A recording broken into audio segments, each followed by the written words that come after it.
Carbon 2 oxide બનાવે, carbon monoxide અને carbon dioxide, CO અને CO2 બનાવે ખરા?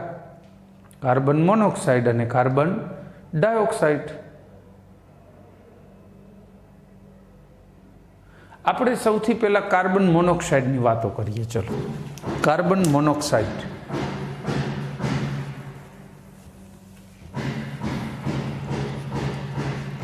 કાર્બન મોનોક્સાઇડ મળે કઈ રીતે?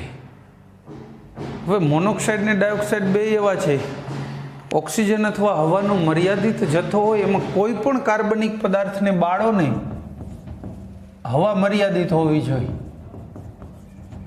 મર્યાદિત, તો CO બને, CO ગેસ. કાર્બન તો સોલિડ હતો, આ ગેસ છે. બરાબર. જો તમારે વધુ શુદ્ધ કાર્બન મોનોક્સાઇડ જોઈએ છે, વધુ શુદ્ધ કાર્બન મોનોક્સાઇડ, તો ફોર્મિક એસિડની HCOOH કોની હાજરીમાં ગરમ કરવું જોઈએ? કોન્સન્ટ્રેટ એટલે સાંદ્ર.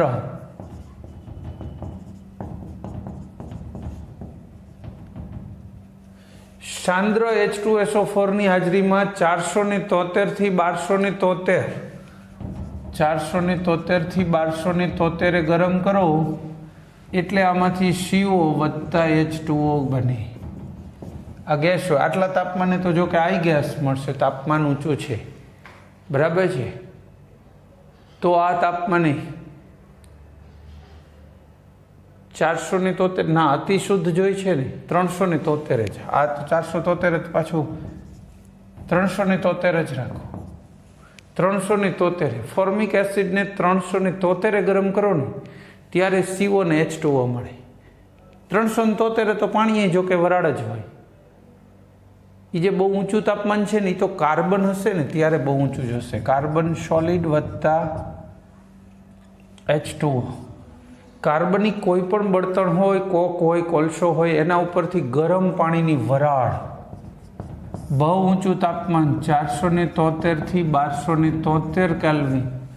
હવે જો અહીંયા એટલું ઊંચું જોઈશે, એટલા એ પસાર કરો ને એટલે CO વત્તા H2 મળે.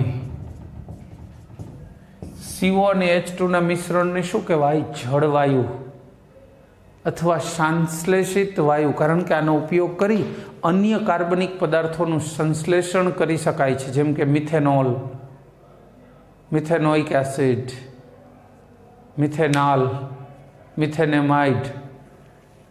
આમાંથી અન્ય કાર્બનિક પદાર્થોનું સંશ્લેષણ થતું હોવાથી એને સંશ્લેષિત વાયુ અથવા જળવાયુ કહેવાય છે, CO અને H2 ના મિશ્રણને. બરાબર છે? એને જળવાયુ. પછી હજી આમાં એક રસ્તો છે. માની લો કે ગરમ પાણીની વરાળને બદલે હવા પસાર કરો તો શું થાય? ગરમ પાણીની વરાળને બદલે આપણે શું કરીએ છીએ? હવા. હવામાં બે ઘટકો હોય, O2 અને N2 હોય ને. એક O2 હોય તો 4 N2 હોય, 78% અને 21%, 4 ગણું નાઇટ્રોજન હોય ખરું? હવાને બદલે શું પસાર કરવાનું કહું છું? હવાને બદલે વરાળને બદલે હવા 1273 તાપમાન પકડી રાખો તો આમાંથી CO ને N2 ની પ્રક્રિયા ના થાય. બહુ માઇનોર પ્રમાણમાં અશુદ્ધિ રૂપે NO બને, પણ એને અત્યારે લક્ષમાં લઈશું નહીં.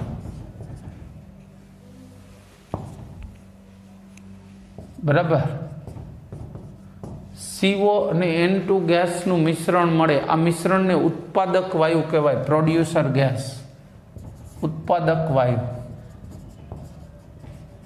આ જળ વાયુ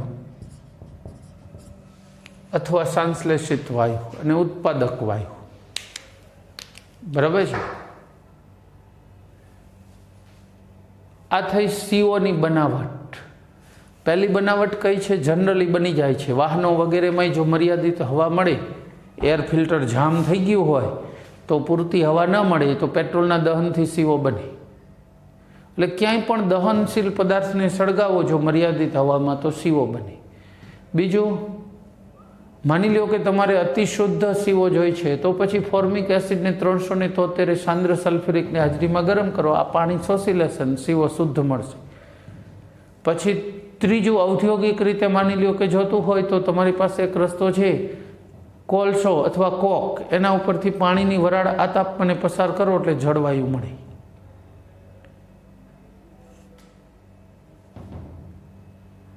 પછી વરાળને બદલે જો હવા અહીંયા રાખવામાં આવશે, પાણીની વરાળને બદલે હવા, તો ઉત્પાદક વાયુ મળશે.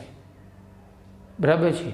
આ બંને વાયુઓ, જળવાયુ ને ઉત્પાદક વાયુઓ, આ બેનો ઉપયોગ ઔદ્યોગિક બળતણ તરીકે થાય ઇન્ડસ્ટ્રીની અંદર. કારણ કે બે સળગે, સીઓ હોય ને, સળગીને CO2 બંનેને ઉર્જા મુક્ત કરે, એટલે દહનશીલ વાયુ તરીકે બંને ચાલે, LPGની, CNGની જેમ. પણ એક પ્રોબ્લેમ છે, આ અતિ ઝેરી છે, એટલે આપણે સામાન્ય ઘર વપરાશમાં કે એમાં આનો ઉપયોગ કરી શકતા નથી. લીકેજ થાય તો ડેથ થઈ શકે, આજુબાજુમાં જે વ્યક્તિ હોય એનું ડેથ થઈ જાય. તો નેચરલ છે કે એવડું રિસ્ક તો કોઈ લે જ નહીં. તો શીવો છે એનો ઘર વપરાશમાં તો ક્યાંય ઉપયોગ નથી કરતા હોતા, પણ ઇન્ડસ્ટ્રીયલી બળતણ તરીકે ચાલી જાય ઘર. આ સીવો છે એના ગુણધર્મોની વાત કરીએ થોડી. ગુણધર્મો, બરાબર. ઉપયોગ તો મેં તમને કીધો બળતણ તરીકે થઈ શકે. હજી એ બીજા ઉપયોગોની સાથે વાત કરી દઈ. આ છે ને આલ્કલી અને આલ્કલાઇન અર્થ ધાતુઓ, પછી એલ્યુમિનિયમ, બહુ જ થોડી સંક્રાંતિ ધાતુઓ, બસ એને બાદ કરતા બાકી બધા સાથે એના ઓક્સાઇડમાંથી રિડક્શન કરવાનું કામ કરી આપે છે. આપણે એવું કામ જોઈએ, ઉદાહરણ જોઈએ. પછી હું ગુણધર્મોની વાત કરી દઉં. હવે ઉપયોગ શું, એક ચાલુ કરી દીધા તો પહેલાં ઉપયોગ કહી દઈ.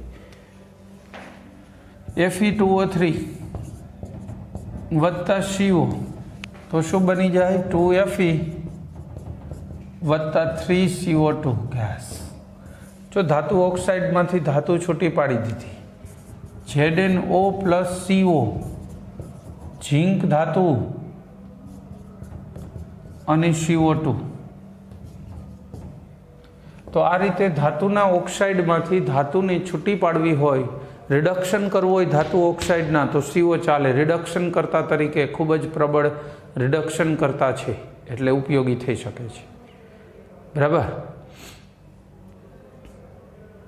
પછી વાત કરી દઈએ એના ગુણધર્મો. રંગવિહીન, વાસવિહીન. મેઇન આનો પ્રોબ્લેમ જ આ છે, કોઈ વાસ કે રંગ તો છે જ નહીં. મહદ અંશે પાણીમાં તો અદ્રાવ્ય, એટલે ઓગળતો નથી ખાસ. અને અતિશય ઝેરી વાયુ છે. ઝેરી શું કામ? સીઓ છે ને શ્વાસમાં જાય ને એટલે હિમોગ્લોબિન છે ને એની હારે જોડાઈ જાય. પછી O2 અથવા CO2 ને જોડાવા દે જ નહીં. હિમોગ્લોબિન સાથે CO જોડાઈ જાય, એને કાર્બોક્સી હિમોગ્લોબિન સંયોજન કહેવાય. આવા કાર્બોક્સિલ હિમોગ્લોબિન સંયોજનો શરીરમાં ફેરે રાખે, ક્યાંય O2 CO2નું વહન ન થાય તો એ માણસને ઓક્સિજનની ખામી વર્તાય અને મરી પણ જાય. બરાબર. જેવું ઓક્સિજન ઘટવા માંડ્યો એટલે સ્નાયુ બધાય કામ કરતા બંધ થઈ જાય. આંખેથી દેખાય નહીં, હૃદય એ સ્નાયુ જ છે એટલે હાર્ટ એટેક આવી જાય. આંખેથી દેખાય નહીં, રાડ પાડવી હોય તો સ્વરપેટી સ્નાયુ છે એ પણ કામ નહીં કરે, રાડ પણ નહીં પાડી શકો.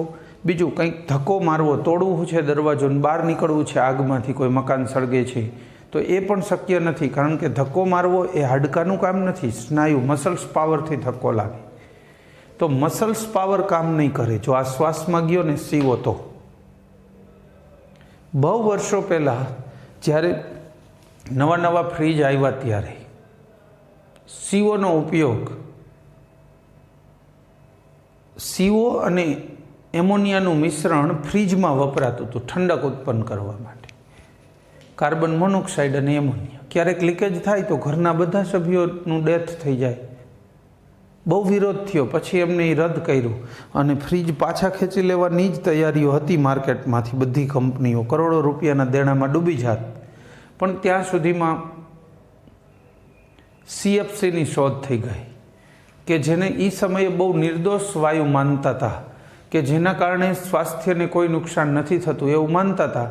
અને એની પબ્લિસિટી એ કરી અને એનો ઉપયોગ એ કર્યો. હવે ખબર પડી કે CFC તો ઓઝોનને તોડે છે. એ પછીની વાત છે, પણ એ જે તે સમયે આવો ગુણધર્મ હતો એનો. ત્યાર પછી સીઓ ઘર વપરાશના કોઈ પણ હેતુસર એ વપરાતું નથી, ન બળતણ તરીકે, ન આવી રીતે ક્રાયોજેનિક ફ્લુઇડ કહેવાય એને, ક્રાયોજેનિક ઠંડક ઉત્પન્ન કરવા માટે વપરાતું ફ્લુઇડ લિક્વિડ, એમાં પણ હવે નથી વપરાતું. CFC વપરાય છે અને CFC એ હવે આઉટડેટેડ ગણાય. અત્યારે HFC વધુ વપરાય. બરાબર છે. ઓકે, આપણી વાતને આગળ વધારીશું. સીઓનો એક ઉપયોગ તમને કહું, ધાતુના કાર્બોનિલ બનાવવામાં સીઓ વપરાય. લે, ધાતુ કાર્બોનિલ, પછી એનો પાછો ઉપયોગ હોય એટલે આને ઉપયોગમાં લઈ શકાય ને ગુણધર્મોમાં જેમાં સમજો એમાં બેયમાં ચાલે એવી વસ્તુ છે. કહું તમને,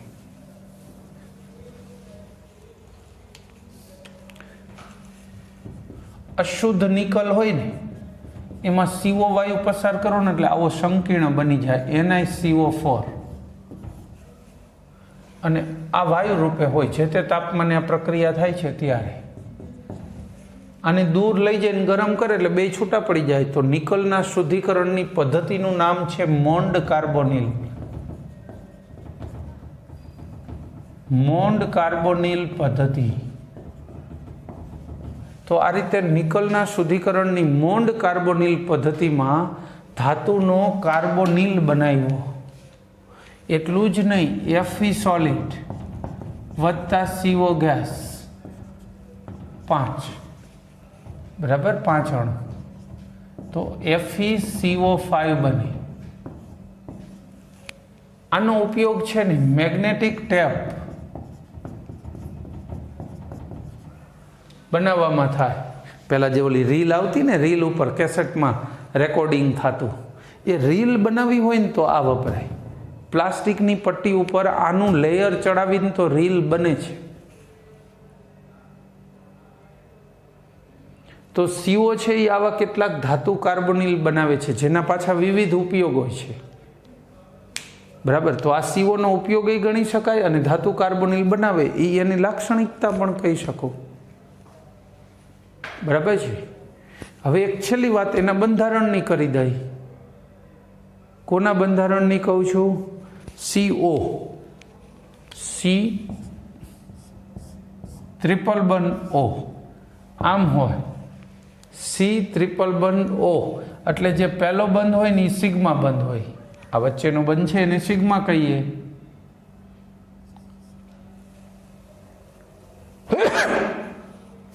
અને બે બંધો કેવા હોય? પાય. જોકે એ તો આપણી રૂટીન જાણકારીમાં પણ છે કે નથી, કે હંમેશા બે બંધ હોય તો એક સિગ્મા હોય ને એક પાય, ત્રણ બંધ હોય તો ત્રણ બંધ. તો એક સિગ્મા ને બે પાય, અહીંયા ત્રણ બંધ છે, એક સિગ્મા બંધ ને બે પાય બંધ. બરાબર છે. તો આ સાથે Feની બધી સીઓની બધી વાતો પૂરી. બરાબર, સીઓની બધી વાતો પૂરી. અહીંયા કાર્બન અને ઓક્સિજન બંને ઉપર એક એક અયુગ્મિત ઇલેક્ટ્રોન હોય છે ખરું? એનું દાન કરી શકે ને. તો લુઈસ બેઝ તરીકે વર્તેલો. એ બેઝ તરીકે વર્તે છે ને એટલે જ આવા કાર્બોનિલ પદાર્થો બન્યા. કેવી રીતે? જો Ni પ્લસ 0 અવસ્થા છે, એની સાથે CO ચાર જોડાણા ને, આ CO આમ જોડાય. જો આ સંકીર્ણ છે, જટિલ છે એની રચના, એની ચર્ચા તો જે તે એના ચેપ્ટરમાં કરીશું. પણ CO અહીંયા ઇલેક્ટ્રોનનું દાન કરીને જોડાય છે લુઈસ બેઝ તરીકે. ઇલેક્ટ્રોન દાતા હોય એને લુઈસ બેઝ કહેવાય. CO છે એમાં બે પાસે લોન પેર છે તો એ દાન કરી શકે છે અને દાતા તરીકે એ આવા ધાતુ કાર્બોનિલનું નિર્માણ કરે છે. બરાબર. આ સાથે સીઓની બધી વાતો પૂરી. ત્યાર પછી આગળ વધીશું. CO2 કાર્બનનો બીજો ઓક્સાઇડ એટલે CO2 કાર્બન ડાયોક્સાઇડ.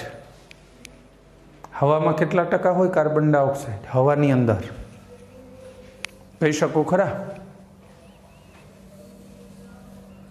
0.03% જેટલો CO2 હોય.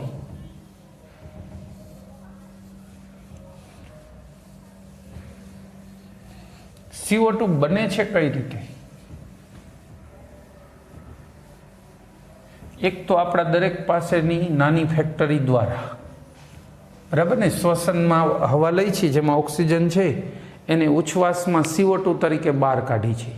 એટલે CO2 ની બનાવટ હંમેશા શ્વસન અને દહન આ બેયમાં તો થાય જ. શ્વસન અને દહન. તમે કોઈ પણ કાર્બનિક પદાર્થ હોય એને હવાની હાજરી, પૂરતી હવાની હાજરીમાં સળગાવો તો એમાંથી શું બની જાય? CO2 ગેસ, અને ઉર્જા છૂટી પડે. જો પહેલાં સળગાવવો પડે બહારથી, પણ પછી તો એની જ ઉર્જા વધી જાય ને. આપણે લાકડાનો ઢગલો હોય, પહેલાં હરી અડાડવી પડે, સળગાવવું પડે, ઉર્જા આપવી પડે, પણ પછી તરત જ શું થઈ જાય? એમાંથી જેટલી આપી એનાથી ઘણી જાજી ઉર્જા મળે. એટલે આમાં પ્લસ ઉર્જા તો ગણવાની જ. ઉર્જા બરાબર છે. કાર્બનિક પદાર્થ હોય તોય ચાલે. CH4 ગેસ હોય, મિથેન તો વાયુ હોય ને રૂમ તાપમાને, એને તમે સળગાવો મિથેનને, O2, તો એમાંથી CO2 ગેસ બનશે અને H2O ગેસ બનશે. રૂમ તાપમાને H2O વાયુ જ હોય, સોરી, આ જે તાપમાને સળગશે પ્લસ ઉર્જા છે, એટલે આ ઉર્જા એ તો H2O વાયુ રૂપે જ મળવાનું છે. તો CO2 આ રીતે બની ગયો. કાર્બનનું દહન થઈને અથવા કાર્બનિક પદાર્થોનું દહન થઈને બની ગયો. પ્રયોગશાળામાં થોડોક CO2 બનાવવો હોય પ્રયોગશાળામાં, તો CaCO3 સોલિડ, ચૂનાનો પથ્થર, આ ન મળે, સોલિડ, ગેસ લખ્યું સોલિડ, આ ન મળે તો તમે આરસ પથ્થરના ટુકડા પણ લઈ શકો છો. ચૂનાનો પથ્થર ન મળે તો શું લઈ શકાય? આરસ પથ્થર. એમાં HCl પાણીમાં ઉગાડેલો હોય ને એ દ્રાવણ ઉમેરો, HCl aqueous દ્રાવણ ઉમેરો. HCl વાયુ પસાર કરો તોય ચાલે, પણ HCl વાયુ તો છે નહીં આપણી પાસે, લેબમાં ઉગાડેલો છે. તો CaCl2, H2O અને CO2 આ બની જાય. જો આ તો લિક્વિડ છે, આ સોલિડ છે, અને CO2 ગેસ છે. બરાબર છે. CaCl2 જો થોડોક જ હશે તો પાણીમાં ઓગળી જશે, એક્વિયસ લખી શકાય ચોપડીની જેમ, પણ વધારે થશે ને એટલે એ અદ્રાવ્ય છે, ઓછો ઓગળે છે, સોલિડ તરીકે બનશે છૂટો પડવા. બરાબર. એટલે આને ચોપડીમાં લખ્યું છે એમ એક્વિયસ લખો તોય ચાલશે, પણ એ થોડોક શરૂઆતમાં હશે તો ઓગળશે, પછી વધારે ન ઓગળે. CaCl2 એવો સુદ્રાવ્ય પદાર્થ નથી. બરાબર છે. તો આમાં પણ CO2 બને છે. ચૂનાનો પથ્થર હોય, ચૂનાનો પથ્થર એને ગરમ કરીને તો બને જ છે. સિમેન્ટની ફેક્ટરીઓ હોય ને ત્યાં એ લોકો ચૂનાનો પથ્થર રો મટીરિયલ તરીકે વાપરે, અને ફેક્ટરીની અંદર એને ગરમ કરવાનો થાય તો ચૂનાના પથ્થરને ગરમ કરીને એમાંથી CO2 ગેસ ઉત્પન્ન કરે છે. કોની વાત કરું છું? સિમેન્ટ ફેક્ટરીઓ.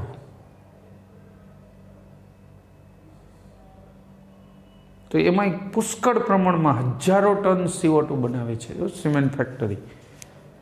CO2 ઝેરી વાયુ નથી, રંગવિહીન છે, વાસવિહીન છે, પાણીમાં બહુ ઓછો ઓગળે. એના કારણે તો એના બાયોકેમિકલ અને જીઓકેમિકલ ઘણા બધા ઉપયોગો નીકળી આવે છે. પણ પ્રોબ્લેમ એક છે કે એ વધારે ને વધારે બને ને, હવામાં ભળતો જાય ને, એટલે હવામાં એનું પ્રમાણ 0.03%થી વધવા માંડે. CO2 જો હવામાં વધે ને તો પ્રોબ્લેમ એ છે કે સૂર્યપ્રકાશ જે પૃથ્વી ઉપર પડતો હોય ને એનું વધુ વિખેરણ કરે, પૃથ્વીનું તાપમાન વધે, અને ગ્લોબલ વોર્મિંગ કહેવાય. આખા ગ્લોબ એટલે પૃથ્વીના ગોળાનું તાપમાન વધી રહ્યું છે એટલે ગ્લોબલ વોર્મિંગ. ગ્લોબલ વોર્મિંગના કારણે ડાયરિયા થઈ જાય, પીળો તાવ આવે, ડેન્ગ્યુ થાય, મેલેરિયા થઈ જાય, એવા બધા કેસ અને દર્દીઓ વધતા જાય. બરાબર છે. એ એક એનો મોટો પ્રોબ્લેમ છે. એટલે શક્ય હોય તેટલો ઓછો બને એ જોવું જોઈએ. ખર ગુણધર્મોની થોડાક આગળ વધારીશું. શું કીધું? રંગવિહીન, વાસવિહીન, પાણીમાં અલ્પ દ્રાવ્ય. એ સિવાય H2CO3 પાણીમાં જ્યારે ઓગાળી નાખો ને તમે CO2 નહીં, CO2 વત્તા પાણી, તો એ શું બનાવે છે? H2CO3 aqueous જ હોય. બરાબર. કાર્બોનિક એસિડ કહેવાય આને. શું કહેવાય? Carbonic acid. તો CO2 નો સ્વભાવ કેવો થયો? એસિડિક. પાણીમાં ઓગાળવાનું જોઈએ એસિડ બનાવતું હોય કે એસિડ ઉત્પન્ન થતો હોય તો એને એસિડિક કહેવાય. CO2 સ્વભાવે એસિડિક છે. CO2 નું આયનીકરણ જોઈ લો. H2CO3 નું આયનીકરણ. હવે અહીંયા આયનીકરણમાં પ્લસ H2O લખ્યું હોય તો H3O પ્લસ લખાય, કારણ કે આમાંથી H પ્લસ છૂટો પડે પણ એ એકલો અસ્તિત્વ ધરાવે નહીં. છૂટો પડતો H પ્લસ કોની હારે જોડાવાની વૃત્તિ ધરાવે? પાણી સાથે. અને એ શું બનાવી નાખે? H3O plus. એટલે સીધો H3O પ્લસ લખો તો વધુ સારું. HCO3 minus. પછી HCO3 માઇનસ હોય એને પાણીમાં ઓગાળો તો શું બનવાનું? H3O plus CO3 minus 2. તો બે તબક્કામાં આયનીકરણ પામે. H2CO3 નું આયનીકરણ આપણે શું કીધું? બે તબક્કામાં થઈ જાય અને એમાંથી HCO3 અને CO3 માઇનસ 2 બની ડાયબેઝિક એસિડ કહેવાય. એટલે બે H પ્લસ આપે એવો એસિડ એમ. આમાંથી બફર પ્રણાલી H2CO3 કોનું નિર્માણ કરે છે?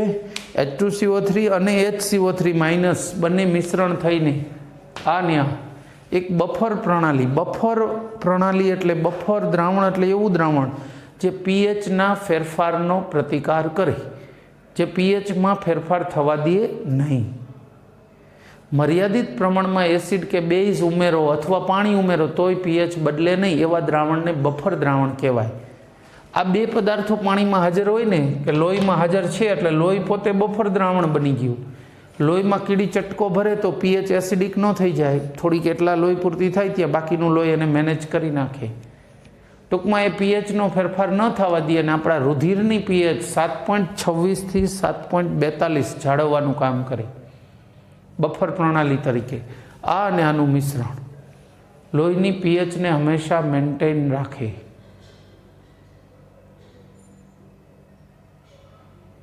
બરાબર. બીજું, આવા બે આયનો બને છે ને અલ્કલી ધાતુ હારે જોડાઈને એના ધાતુના કાર્બોનેટ અને બાયકાર્બોનેટ બનાવે. જો NaHCO3 અને બાયકાર્બોનેટ બનાવ્યો કહેવાય. અહીં કાર્બોનેટ Na2CO3 બની શકે. KHCO3 K2CO3. તો આવી આલ્કલી ધાતુઓ સાથે કાર્બોનેટ અને બાયકાર્બોનેટ બંને પ્રકારના ક્ષાર બનાવે. આ બેને સોલ્ટ કહેવાય. તો આવા પ્રકારના સોલ્ટેશન અથવા સોલ્ટ બનાવવાનું પણ એક વલણ ધરાવે છે. બરાબર છે.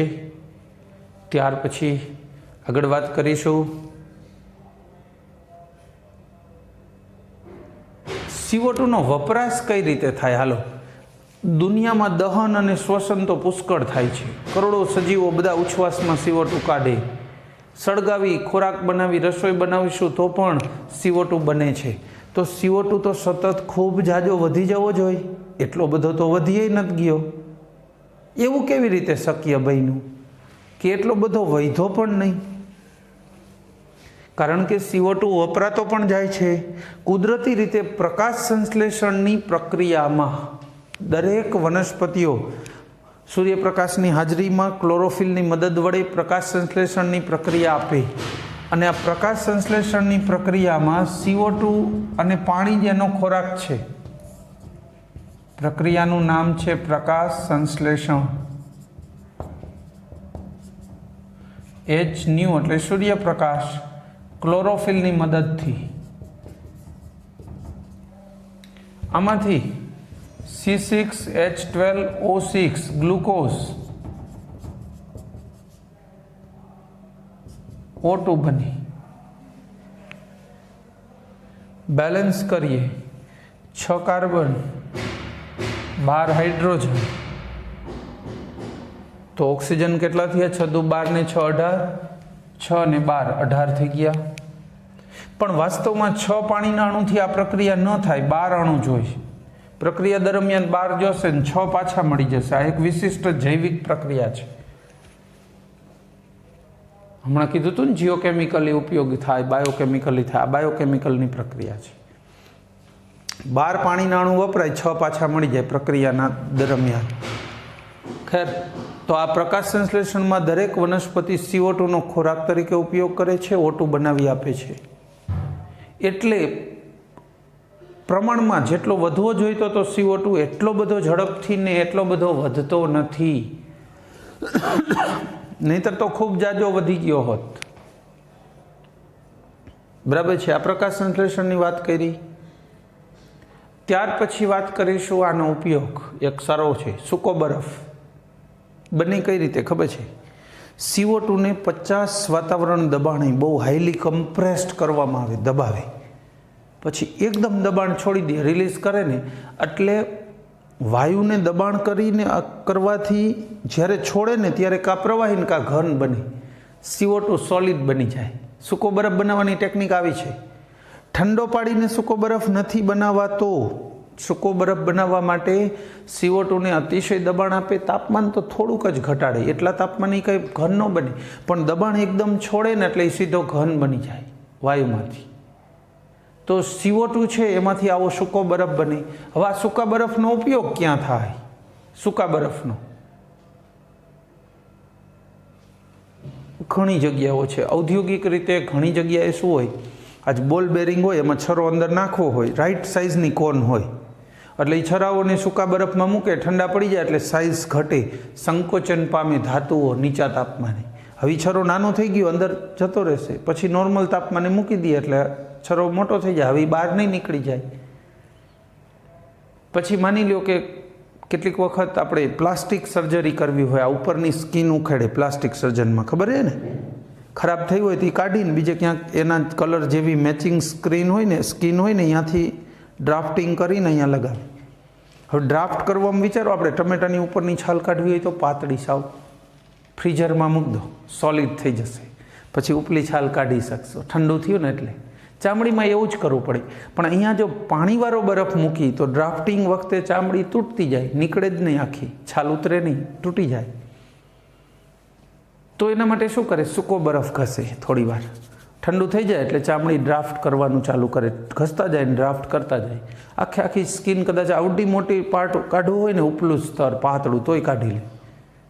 કામ ટાઈમ માગી લે, મહેનતનું કામ છે, છતાંય થઈ શકે ખરું। તો સૂકો બરફનો આવો ઉપયોગ છે। પછી ફ્રોઝન ડેઝર્ટ, આ પ્લેનમાં ને એમાં ઠંડુ એકદમ ખાણું આપતા હોય તો એમાં વપરાતો હોય છે। આઈસ્ક્રીમ વગેરેને ઠંડી કરવા માટે ઝડપથી, આઈસ્ક્રીમ છે જ નહીં, એકચ્યુઅલી જે વેચાય છે ને એ બધું ફ્રોઝન ડેઝર્ટ જ છે। તો એવું ફ્રોઝન ડેઝર્ટ બનાવવામાં સૂકો બરફ કામ લાગે। પછી CO2 નો એક સારો ઉપયોગ એવો છે, આપણે ખાઈ પીને વધારે ખવાઈ જાય તો જ સોડા પીવા જઈએ। સોડા, કોઈ પણ આવા સોફ્ટ ડ્રિંક છે ને, એ બધામાં CO2 ઓગાળેલો છે। થમ્સઅપ, પેપ્સી, સોફ્ટ ડ્રિંક કોઈ પણ લઈ લો, એમાં CO2 તો ઓગાળેલો છે ને છે। તો એ CO2 એમાં ઓગળીને સોફ્ટ ડ્રિંક બનાવે છે, એમાં ઉપયોગી છે। પછી CO2 છે એ આગ બુઝાવી દે છે, ન પોતે સળગે છે, ન બીજાને સળગવા દે છે। તો અગ્નિશામક યંત્રોમાં વપરાય। CO2 નો સિલિન્ડર સ્પ્રે મારી દઈએ ને આપણે, અહીંયા સ્કૂલમાં બધા ફ્લોર ઉપર એના સિલિન્ડર છે રેડ કલરના, કે જો ક્યાંય અનાયાસે પણ આગ લાગે તો છાંટી શકાય। બરાબર। પછી એક સારો ઉપયોગ કહું, દુનિયાભરમાં સૌથી વધુ વપરાતું ખાતર હોય ને, સિન્થેટિક ખાતર, તો યુરિયા છે। યુરિયા દુનિયાભરમાં સૌથી વધુ વપરાતું સિન્થેટિક ખાતર એટલે યુરિયા। એની બનાવટમાં CO2 વપરાય। કઈ રીતે આપણે સમીકરણ આપીએ?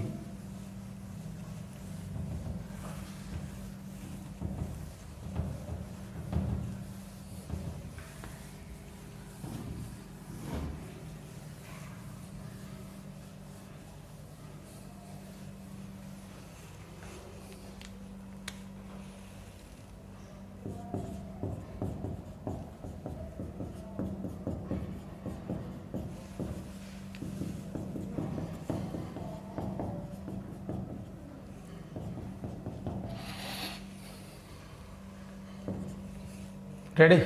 જો આ યુરિયા ખાતર છે, બને ત્યારે પહેલાં પાણીમાં ઓગળેલું હોય, એકવીસ હોય, પણ પછી પાણી ઉડાડીને એને ઘન સ્વરૂપે લેવામાં આવે તો યુરિયા ખાતર બને છે, જેનો વપરાશ પુષ્કળ પ્રમાણમાં, સૌથી વધુ વપરાતું ખાતર યુરિયા જ હશે. ચલો ઓકે, તો આ એનો ઉપયોગ કીધો. હજી એકાદ ઉપયોગ કહું તમને. કોઈ માણસને માની લો કાર્બન મોનોક્સાઇડનું ઝેર ચડ્યું હોય ને, કાર્બન મોનોક્સાઇડ, તો પછી એને 95% ઓક્સિજન અને 5% CO2નું મિશ્રણ આપવામાં આવે, અને કાર્બોજન કહેવાય. કાર્બોજન. આ કાર્બોજનનું મિશ્રણ આપે શ્વાસમાં, બરાબર? તો એમાં ઉપયોગ છે. પછી CO2 અને ઇથર, આની મદદથી 65 કેલ્વિન, એટલે બહુ નીચું તાપમાન કહેવાય, 273 તો 0 સેલ્સિયસ થયું, 65 કેલ્વિન જેટલું નીચું તાપમાન લઈ જઈ શકાય છે, એમાં વપરાય. પછી સુગરના શુદ્ધિકરણમાં, પ્યોરિફિકેશન ઓફ સુગર, CO2 વપરાય છે. આવા તો એના અનેક ઉપયોગો છે CO2ના, ઔદ્યોગિક રીતે પણ. ઓકે, બધાની ચર્ચા તો અત્યારે નથી કરવી.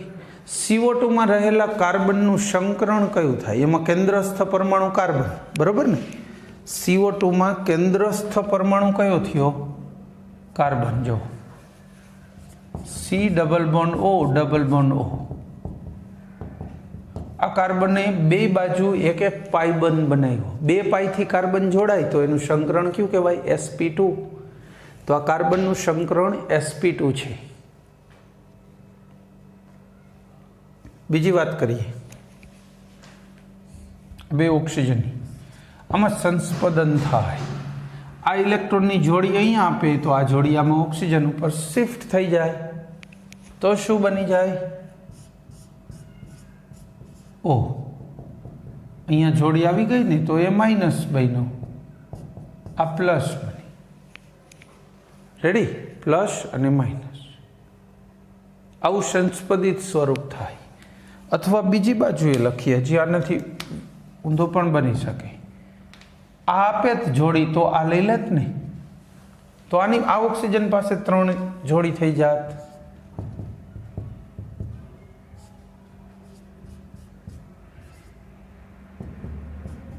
આમ, બરાબર છે? તો CO2 માંથી આ પણ બની શકે, આ પણ બની શકે.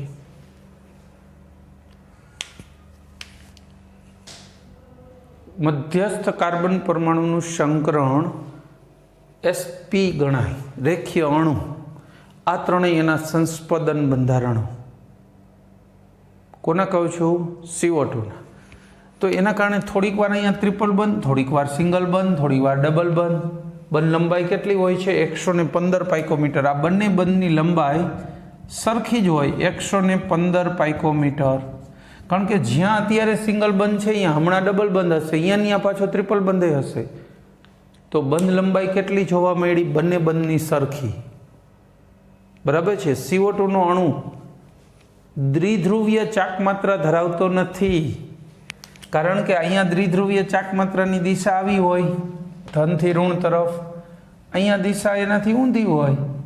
પરસ્પર વિરુદ્ધ અસરના કારણે પરિણામી ચાકમાત્રા શૂન્ય થઈ જાય.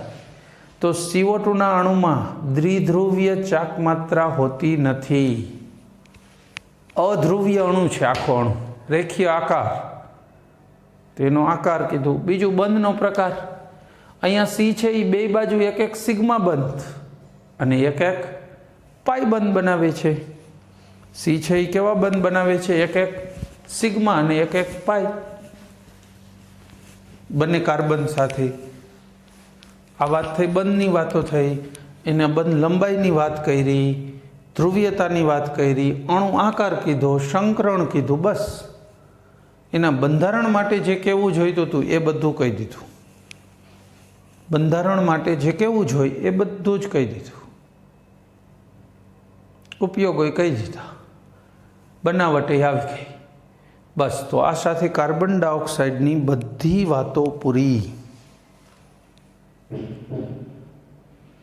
કાર્બનના બધાય